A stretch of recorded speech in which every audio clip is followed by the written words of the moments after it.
สวัสดีครับพบกับรายการ AJK Variety รายการดีๆสาระดีๆทางช่อง AJK Channel ครับ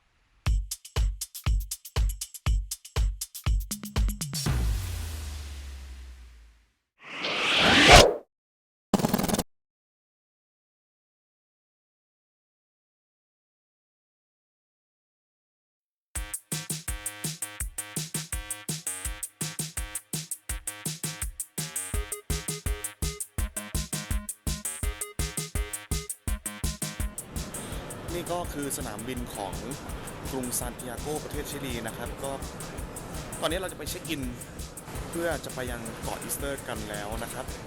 มิกิเอิดใจของเราบินกับสายการบินแลนด์เที่ยวบินที่841นะครับซึ่งจะออกเวลา8 โมงแต่เรามาถึงเพิ่งจะ6 โมงเช้าเท่านั้นเองว้าวแต่ก็ไปเช็คอินก่อนไว้ก็ไม่เสียหายนะ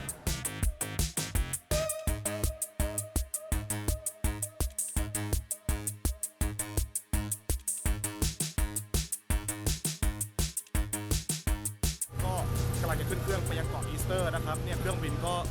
อยู่ตรงนี้นะครับนั่งบัสเกตมาไกลเหลือเกินอากาศก็เย็นตอนนี้อุณหภูมิประมาณสัก10 องศาเซลเซียสก็ไปกันเลยดีกว่าได้เวลาขึ้นเครื่องแล้วมา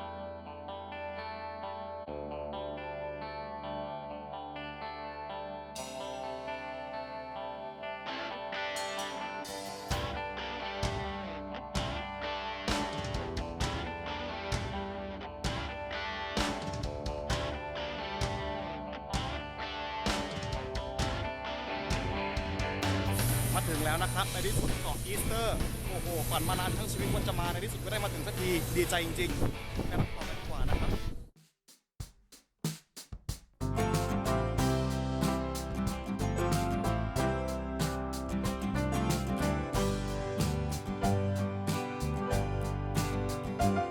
เราก็อยู่ที่ศูนย์กลางของเกาะอีสเตอร์นะครับซึ่งเป็นเมืองที่ใหญ่ที่สุดบนเกาะนี้หรือจะให้ผมเรียกว่าอย่างอื่นนี้ที่ไม่ใช่เมืองมันดูเล็กและเงียบเหงาเหลือเกินนะครับเมืองนี้ชื่อว่าฮังการัวนะครับซึ่งก็เป็นศูนย์กลางของทุกสิ่งทุกอย่างโรงแรมที่พักร้านอาหารแม้กระทั่งซุปเปอร์มาร์เก็ตร้านขายยาทุกอย่างอยู่ในนี้หมดนะครับสังเกตดูสิครับว่ามันเงียบขนาดไหนนะครับวันนี้เราจะมาเดินสำรวจที่นี่ก่อนเขาบอกว่าที่เมืองนี้ก็มีโมไอเหมือนกันนะครับว้าวประวัติโดยคร่าวๆของเกาะอีสเตอร์นั้นก็ผมจะเล่าให้ฟังกันแล้วนะครับก็คือเกาะนี้แรกเริ่มเดิมทีเป็นที่ตั้งของถิ่นฐานของชาวโพลิเซียซึ่งเป็นหนึ่งในจุด3 จุดของ Polynesian Triangle ซึ่งประกอบไปด้วยฮาวายนิวซีแลนด์และเกาะอีสเตอร์นะครับซึ่งผู้ที่มาตั้งถิ่นฐานบนเกาะนี้เนี่ยพายเรือมาจากแถวทางหมู่เกาะในแปซิฟิกอีกทีหนึ่งนะครับแล้วก็ได้สร้างรูปสลักหินโมไอขึ้นมาเพื่อจุดประสงค์อันใดก็ยังไม่มีใครทราบและก็มาถึงจุดต่ำสุดของอารยธรรมในช่วงที่มีการตัดต้นไม้ทำลายป่าจนหมดเกาะทำให้ระบบนิเวศไม่สามารถที่จะดำรงอยู่ได้ในเกาะนี้นะครับหลังจากนั้นต่อมาชาวยุโรปก็มาค้นพบและจนกระทั่งในที่สุดก็ตกมาเป็นของชิลีในปัจจุบันนี้นี่แหละครับ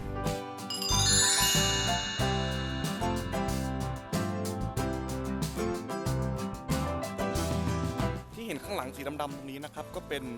โครงสร้างโบราณที่เชื่อกันว่าใช้เลี้ยงไก่นะครับก็ชาวโพลินีเซียนโบราณก็จะ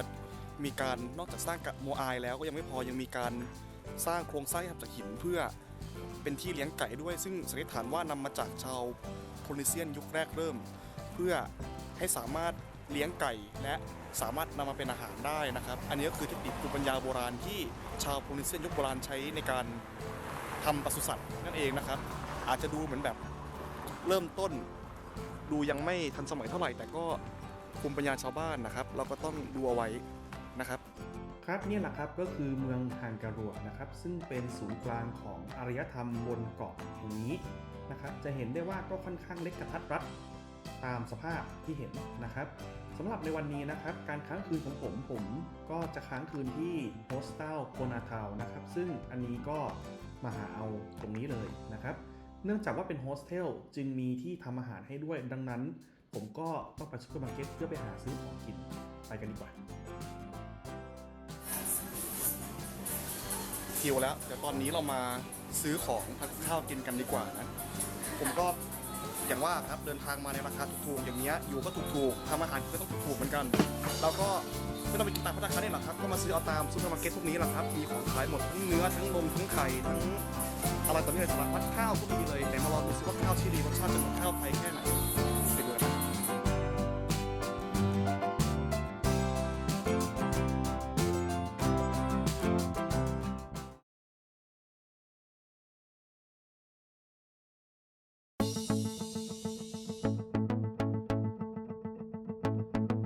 วันนี้เราจะไปทัวร์เกาะอีสเตอร์กันนะครับซึ่งวิธีดีที่สุดสำหรับการทัวร์เกาะอีสเตอร์เนี่ยก็คือการใช้จักรยานนะครับและนี่ก็เป็นร้านเช่าจักรยานที่แนะนำกันในนิตยสารท่องเที่ยวหลายๆเล่มเหมือนกันชื่อว่ามาเก็ตนะครับอัตราค่าเช่าก็ถ้าเกิดว่าเช่า1วันเต็มๆ24ชั่วโมงก็ 10,000 เปโซถ้าคิดเป็นเงินไทยก็ประมาณสัก$20ประมาณ100 บาทต่อวันนะครับก็เราสามารถเอาจักรยานไปไหนก็ได้เขาจะแถมที่สุดลมยางที่ถือได้มาด้วยแล้วก็ให้กุญแจให้ที่ล็อกมาวันนี้เราจะไปจุดที่มีชื่อเสียง2จุดก็คืออาฮูทองการิกิแล้วก็ราโนราราคุนะครับซึ่งถ้าอยากรู้ว่าเป็นยังไงมันมีชื่อเสียงยังไงเดี๋ยวผมพาไปชมกันวันนี้เลยนะครับเราจะปั่นจักรยานไปทางตะวันออกของเกาะระยะทางประมาณ12 กิโลเมตรซึ่งคิดว่าน่าจะประมาณ 2-3 ชั่วโมงถึงอะมั้งครับต่อไปกันเลยดีกว่า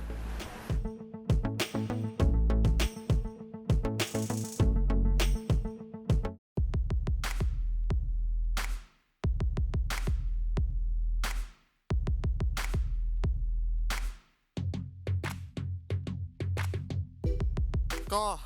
ฝนตกหนักใช้ได้เลยนะครับตอนนี้เราก็มาหลบอยู่ใต้ต้นไม้รอให้ฝนซาลงสักนิดค่อยปั่นต่อไม่มีคนเลยครับที่ผมมาเนี่ยโล่งโล่งเหลือเกินไม่มีใครอยู่เลยนะครับดูสิตรงนั้นก็จะมองไปทางกลางเกาะนะครับก็จะเป็นฟาร์มปศุสัตว์นะครับ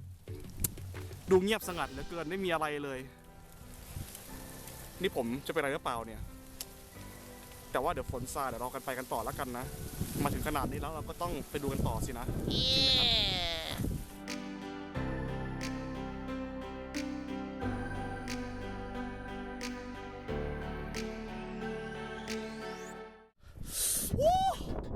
ดีใจครับดีใจในที่สุดก็มาถึงแล้วครับอาฮูทองการิกิครับข้างหลังเนี่ยก็คือโมไอ15 ตัวพร้อมกับที่อยู่บนแท่นบูชาซึ่งในภาษาราปานุยเรียกว่าอาฮูนะครับสำหรับวัตถุประสงค์ของการสร้างโมไอนั้นก็ยังไม่มีใครทราบแน่ชัดเท่าใดนักมีเพียงแค่ตำนานที่เล่าขานต่อๆกันมาเท่านั้นและหินแต่ละก้อนที่ใช้นำมาสร้างนั้นก็น้ำหนักไม่ใช่เล่นๆเลยนะครับซึ่งการที่จะต้องลากหินเหล่านี้ได้จะต้องมีการตัดไม้ทำลายป่าเพื่อนำไม้มาเป็นล้อเลื่อนซึ่งการตัดไม้เหล่านี้ทำให้ไม้หมดเกาะจนทำให้ระบบนิเวศบนเกาะนี้เสื่อมสลายไปนะครับจนทำให้เกิดการล่มสลายของอารยธรรมของชาวโพลินีเซียบนเกาะนี้นั่นเองสำหรับหินที่นำมาใช้นะครับก็จะนำมาจากเหมืองหินตรงภูเขาลูกนั้นนะครับที่ชื่อว่าราโนราราคุนั่นเองเดี๋ยวผมจะพาไปชมกันในวันนี้แหละครับมาถึงแล้วนะครับราโนราราคุแต่ว่าโอ้โหดูข้างนอกสิฝนตกหนักเหลือเกินตอนนี้ก็เลยต้องมานั่งหลบฝนก่อนนะครับ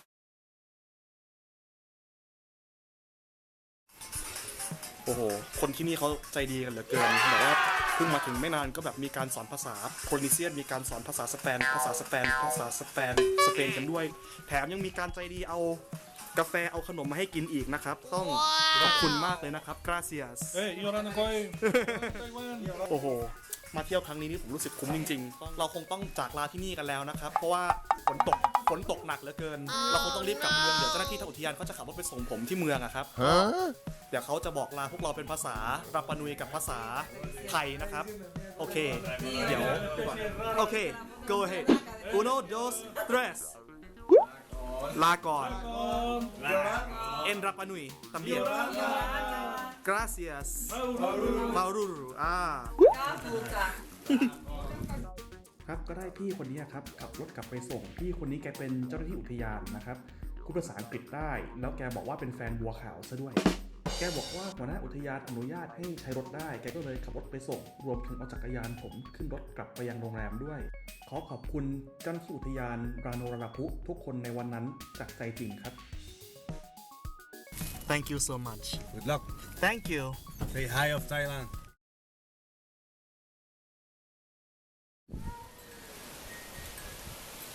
แย่นิดนึงนะครับ วันนี้ไฟลท์ของเรายกเลิก